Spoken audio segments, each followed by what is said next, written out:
la colaboración de... Carlos, bienvenido, buenos días, ¿cómo estás? Muy bien, Marcela, buen día, a Manuel también y al auditorio. ¿Qué tal, Carlos? Buen día. Bueno, si hay tiempo contestaremos esa pregunta que acabas de... Bueno, aquí te la dejó Pedro y yo formular. pasé así como nos lo puso el comentario, así es que no nos hagas quedar mal con Pedro, por favor, Carlos. Ya. Bueno, Pero fíjate adelante. qué casualidad. Hoy voy a referirme a un tema local porque creo que es muy importante y vamos a dejar un poco en paz al presidente por esta semana para decir que una de las frases hechas con las cuales suelen adornarse los comentarios sobre la vida pública en México es aquello de que los pueblos tienen los gobiernos que merecen. Se trata de una expresión que solemos dar por buena y acaso sirve para exonerarnos a nosotros mismos de analizar con mayor detenimiento los hechos que nos llevan a formularla, así como sus implicaciones en el sistema democrático.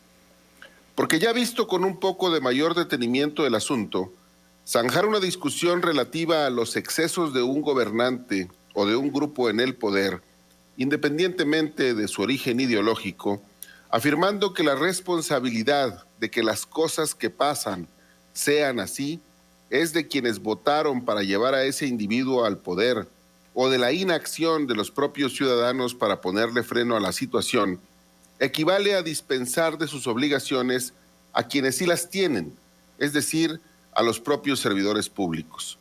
Un buen ejemplo que tenemos a la vista en este momento es el del municipio de Parras de la Fuente, donde se vive una auténtica crisis institucional a partir del arranque imperial del alcalde Ramiro Pérez Arciniega, quien decidió que cuenta con facultades para despojar de sus cargos a los integrantes de su propio cabildo, mandar llamar a sus suplentes, tomarles la protesta y disponerse a trabajar con ese cabildo reconfigurado. Pero no son solamente las pulsiones autoritarias del alcalde Pérez Arciniega lo que tiene a Parras al borde del estallido colectivo, sino también la indolencia del Poder Legislativo de Coahuila, que ha tenido conocimiento desde hace más de medio año del surgimiento y desarrollo del conflicto doméstico y se ha exonerado de intervenir para conjurar sus riesgos. La pretendida destitución de los regidores por parte del alcalde constituye un claro ejemplo de usurpación de funciones, pues solamente el Poder Legislativo puede, al menos en Coahuila, revertir el mandato popular obtenido en las urnas. Que los regidores suplentes actúen y tomen decisiones constituye otra fuente de ilegitimidad que debiera ser atajada de inmediato. ¿Por quiénes? Por los integrantes del Poder Legislativo.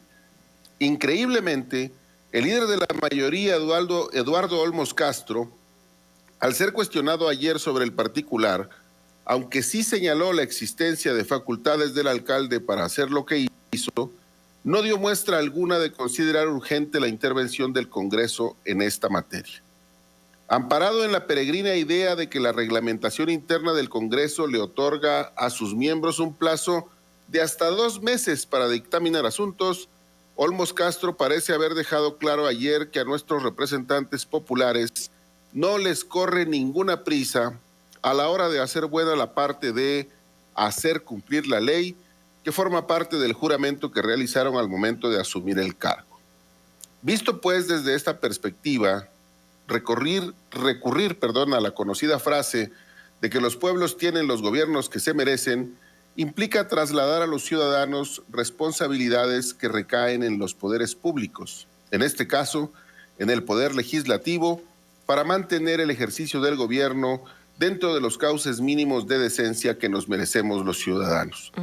Pero eso, pedirle a los servidores públicos que cumplan con sus responsabilidades, según parece, es demasiado pedir. Hasta aquí el comentario. Carlos, para no quedarnos, ayer comentábamos precisamente esto, que como parte de la información, esta situación que se dio en Parras. O sea, el alcalde inhabilita a 10 regidores. Así es. ¿Con qué explicación? Pues con una explicación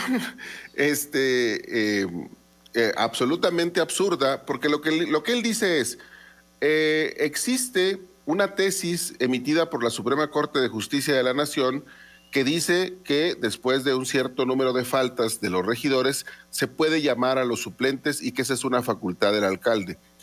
Sí, lo que le falta decir al alcalde, que para desgracia colectiva además es abogado, o por lo menos tiene un título de licenciado en Derecho, es que esa tesis jurisprudencial del año 1999 es una tesis emitida a propósito de una controversia suscitada en el Estado de México, donde la ley orgánica del municipio sí establece la facultad del alcalde para mandar llamar a los suplentes cuando se cumplen ciertas condiciones. Pero eso no dice la Constitución de Coahuila, ni lo dice el Código Municipal de Coahuila, por lo cual el argumento con el cual Pérez Arciniega manda llamar a los suplentes y destituye a los titulares, pues es una absoluta fantasía. Pero ¿había alguna discusión de fondo que ameritara esta decisión del alcalde? Porque no era por las faltas, ¿estás de acuerdo?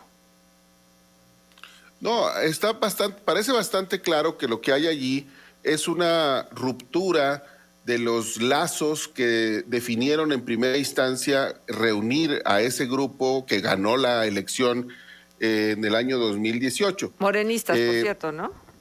Sí, morenistas. Todo hace indicar, pues, que en el ejercicio de las funciones, los regidores y el alcalde se fueron distanciando. Y seguramente que no se han distanciado, Marcela, y eso hay que decirlo con todas sus letras, porque todos estén volcados a recrear las mejores tradiciones democráticas. Se han distanciado porque unos y otros han querido recrear sus propios excesos.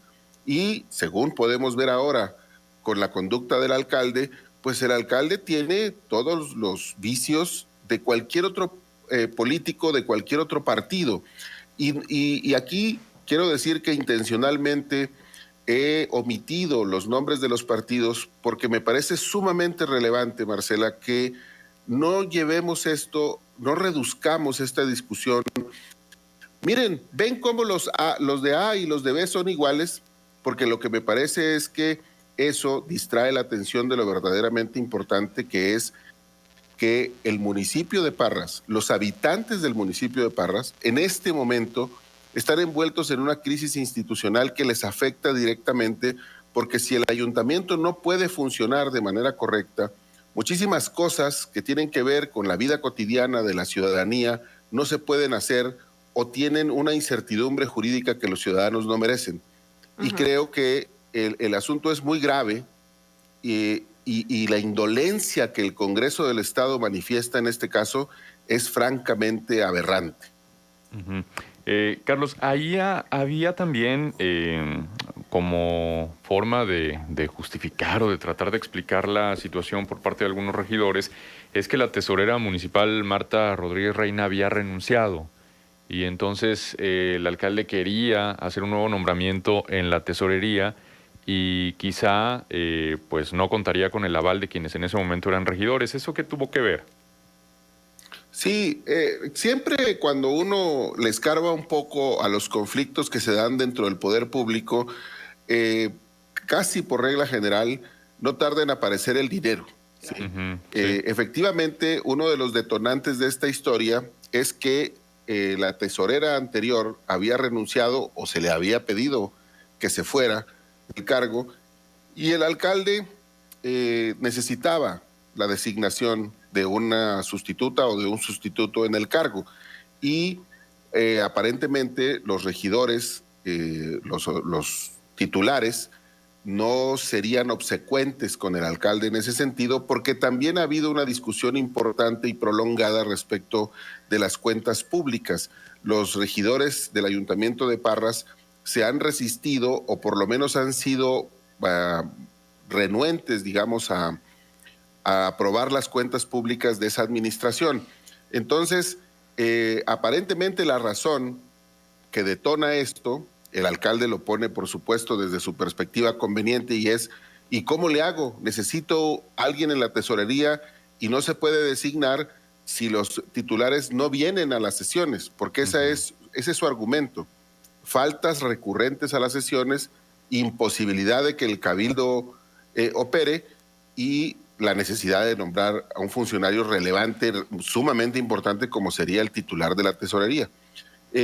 Pero creo que eso también es solamente la punta del iceberg.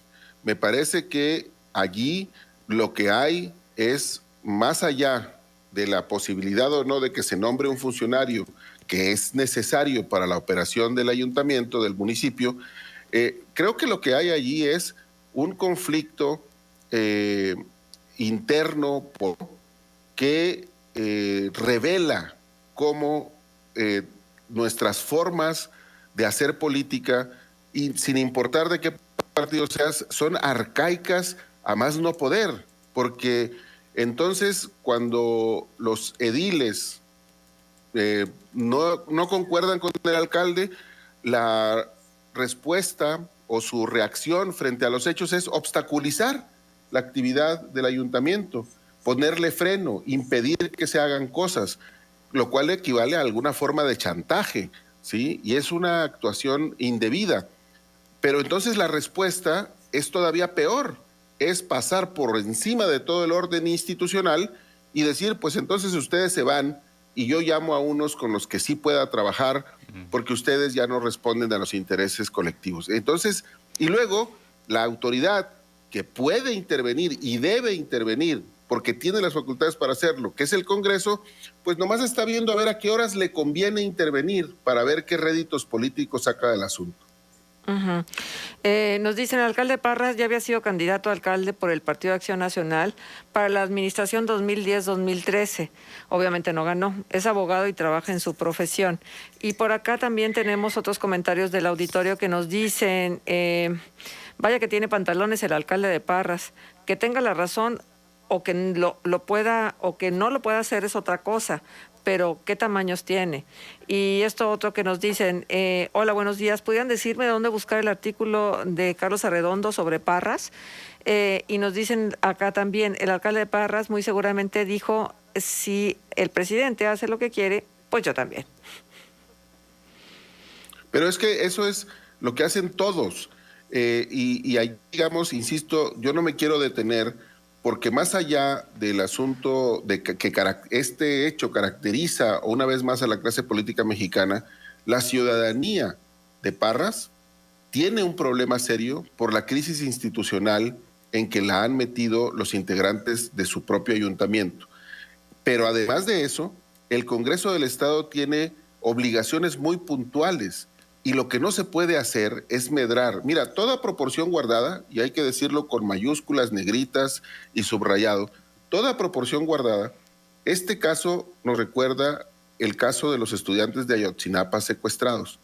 El gobierno de la República estuvo administrándole el castigo al gobierno de Guerrero sin intervenir. Nos vamos ya, Carlos. Nos están indicando que tenemos que hacer la pausa y nos quedamos con ganas de seguirte escuchando.